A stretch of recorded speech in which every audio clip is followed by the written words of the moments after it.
The Shemitah cycle, also known as the 7-year cycle.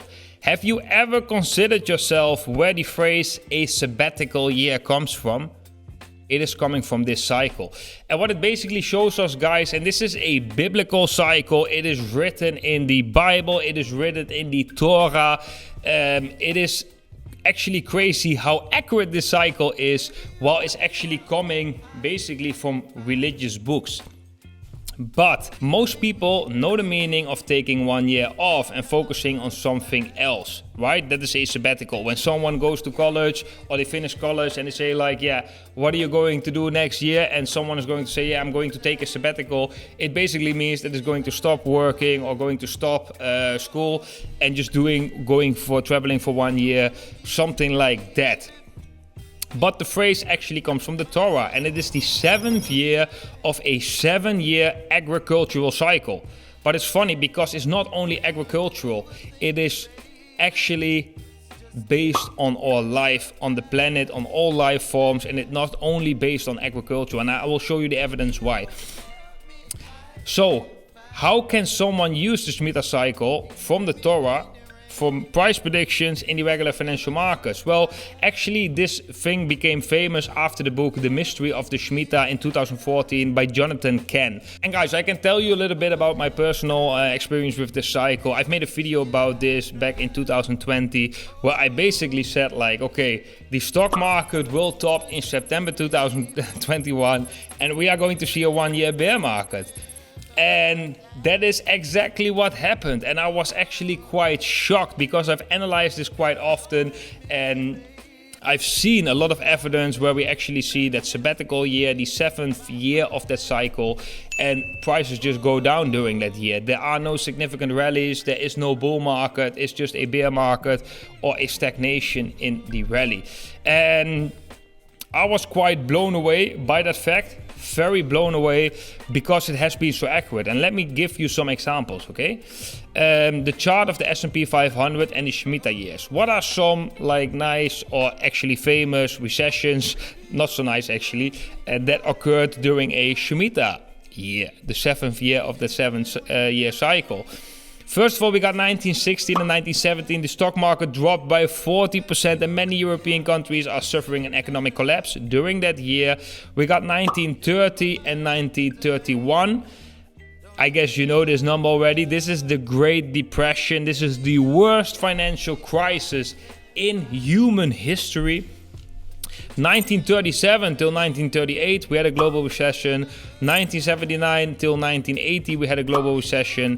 1993 till 1994 we had the bond market crash. And now comes the more famous one, most likely for you and me. The first one is the dot-com bubble pop. When the dot-com bubble popped, that was in a Shemitah year in the year 2000 to 2001. Then we come another one, and this is very famous for Bitcoin because Bitcoin got born out of this crisis. That was 2007 till 2008, the fall of the Lehman Brothers, also known as the housing market crash. This was the born of Bitcoin, and that was in a Shemitah year. How big are the odds, right? Then we have 2021 and 2022. The stock market dropped 27% and Bitcoin dropped 80%. So they can say it's an agricultural cycle. I don't buy that. I think it's really applicable on all life forms on Earth.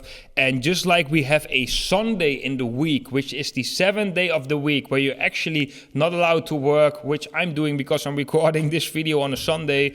But generally known, this is a day where you should rest. But it's not only on days. These cycles, we've seen these cycles in a short-term period, but also on a macro period where the cycles are basically unfolding, right? 7 is an important number, and we are not the only one using this cycles for price predictions. A lot of famous analysts in the past, like William Delbert Gann was one of them, actually known for using cycles, including the Shemitah cycle or the 7-year cycle. So guys, we just finished the Shemitah cycle, right? We've just finished that one. We had a massive recession. We had a massive decline in Bitcoin and in the stock market. It was accurate again, but I think and I hope most of you guys that are watching this channel, they will survive till the next Shemitah cycle, which will actually start in September 2028 till September 2029. So we can right now already plan for this, because right now you are watching this, you are getting this information, the universe is transferring this information to you, and it is your choice what you are going to do with it. I wish I would listen to this cycle earlier on. I did make the analysis, but it didn't went all out when that moment occurred in September 2021. So the next one will be September 2028 till September 2029, and we can already see how this lines up very beautifully with all these other cycles, right? We get like the 16-year cycle, we got the 4-year cycle. They all point to the coming year is going to be the price action up. After 2024, 2025, the price is going to come down. We're going to see a low in 2026. Then most likely we will go up for the coming years into 2028. And then starting from September 2028, I know guys, it's far in the future. We most likely will get a 1-year bear market till September 2029. I hope I still have this YouTube channel by then, because I will make sure to inform every single one of you. So if you like this information, leave a thumbs up. If you want to get notified whenever that Shemitah cycle starts, make sure to subscribe to the channel, hit the bell icon, because I will convince you to take profits the moment this cycle is starting, because I might be one of the most convinced people on the planet, walking around seeing the significance of this cycle, as cycles are one of my main focuses for the past years since I'm active in the markets. Guys, thank you all for watching. Subscribe, like, very much appreciated. This article is also available on willporter.com in the blog, so you can find it over there. Wish you all a great day. See you all in the next video.